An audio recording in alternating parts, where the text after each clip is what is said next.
গোটা দেশ এগিয়ে চলছে বিকশিত ভারতের লক্ষ্যে। ভারতবর্ষ এমন একটা দেশ যে তার লক্ষ্য পূরণে সম্পূর্ণ অটুট থাকে। ভারতকে তার লক্ষ্যে পৌঁছাতে গেলে 2047 সালের মধ্যে লক্ষ্যমাত্রা সম্পন্ন করতে হবে।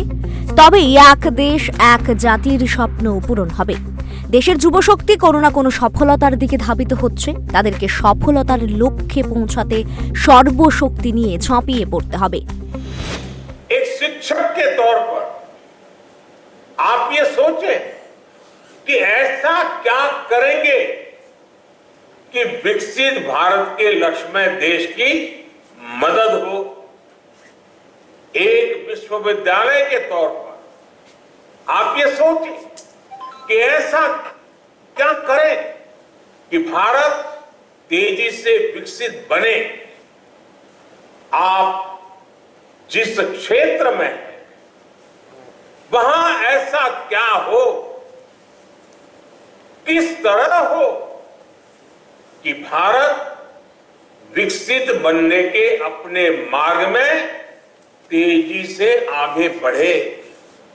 साथियों, आप जिन एजुकेशन इंस्टीट्यूट को रिप्रेजेंट करते हैं वहां आपको देश की युवा ऊर्जा को इस एक लक्ष्य के लिए चैनलाइज करना है। आपके संस्थानों में आने वाला हर युवा कुछ न कुछ विशेषताओं के साथ आता है। उसके विचारों को चाहे वो कितने भी विविध क्यों न हो, उन सबको विकसित भारत के निर्माण की धारा से जोड़ना है।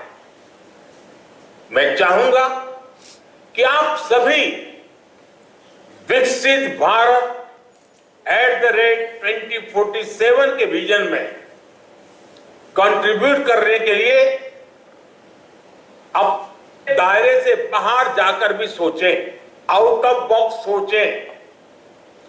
देश के हर कॉलेज और यूनिवर्सिटी में अधिक से अधिक युवा इस अभियान में शामिल हो सके, इसके लिए भी आपको विशेष अभियान चलाना चाहिए, नेतृत्व करना चाहिए, सरल भाषा में चीजों को व्याख्यायित करना चाहिए। आज ही MyGov के अंदर विकसित भारत @2047 सेक्शन लॉन्च हुआ है। इसमें विकसित भारत के लिए आइडियाज का एक सेक्शन है। और क्योंकि आइडिया की शुरुआत ही आई से होती है, इसलिए इसमें ऐसे आइडिया चाहिए जिसमें वर्णन हो कि मैं स्वयं भी क्या कर सकता हूं। और आइडिया में जैसे आई सबसे पहले है, इंडिया में भी आई सबसे पहले है। यानी अगर हमें सफलता लक्ष्यों की प्राप्ति करनी है, उचित परिणाम लाना है, तो स्वयं के आई से ही शुरू होता है। इस MyGov पर, इस ऑनलाइन आइडियाज के पोर्टल पर 5 अलग अलग थीम्स पर सुझाव दिए जा सकते हैं। सबसे बेहतरीन 10 सुझावों के लिए पुरस्कार की भी व्यवस्था की गई है। साथियों, जब मैं सुझावों की बात करता हूं तो आपके सामने खुला आसमान है। हमें देश में एक ऐसी अमृत पीढ़ी को तैयार करना है जो आने वाले वर्षों में देश की कर्णधार बनेगी, जो देश को नेतृत्व और दिशा देगी। हमें देश के एक ऐसी नौजवान फौज को तैयार करना है जो देश हित को सर्वोपरि रखते जो अपने कर्तव्यों को सर्वोपरि, हमें सिर्फ शिक्षा और कौशल तक ही सीमित नहीं रहना है। एक नागरिक के तौर पर 24 घंटे देश के नागरिक कैसे सजग रहें, इस दिशा में भी प्रयास बढ़ाने आवश्यक है। हमें समाज में वो चेतना लानी है, कैमरे लगे हो या न लगे हो, लोग ट्रैफिक की रेड लाइट जंप न करें। लोगों में कर्तव्य बोध इतना ज्यादा हो कि वो समय पर दफ्तर पहुंचे, अपने दायित्वों को निभाने के लिए आगे बढ़कर काम करें। हमारा जो भी प्रोडक्ट बने उसकी क्वालिटी इतनी बेहतर हो कि मेड इन इंडिया देखकर लेने वाले का गर्व और बढ़ जाए। जब देश का हर नागरिक जिस भी भूमिका में है।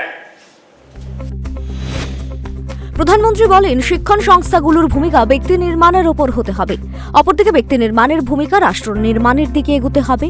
তবেই পারস্পরিক সমঝোতা থাকবে, পাশাপাশি ভারত পরিণত হবে এক উন্নত রাষ্ট্রে। इतिहास एक ऐसा कालखंड देता है जब वो अपनी विकास यात्रा को कई गुना आगे बढ़ा लेता है। ये एक तरह से उस देश का अमृतकाल होता है। भारत के लिए ये अमृतकाल इसी समय आया है।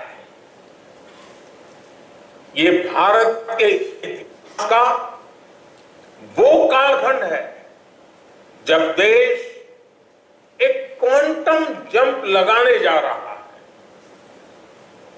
हमारे इर्द गिर्द ही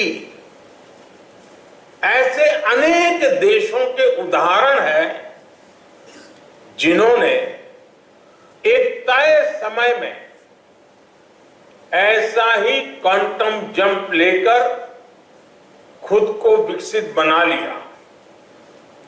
इसलिए ही मैं कहता हूं, भारत के लिए भी यही समय है, सही समय है।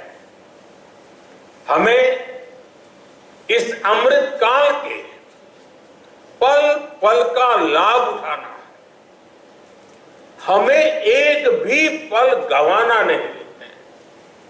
साथियों, हम सभी के सामने प्रेरणा के लिए आजादी का हमारा लंबा संघर्ष भी है।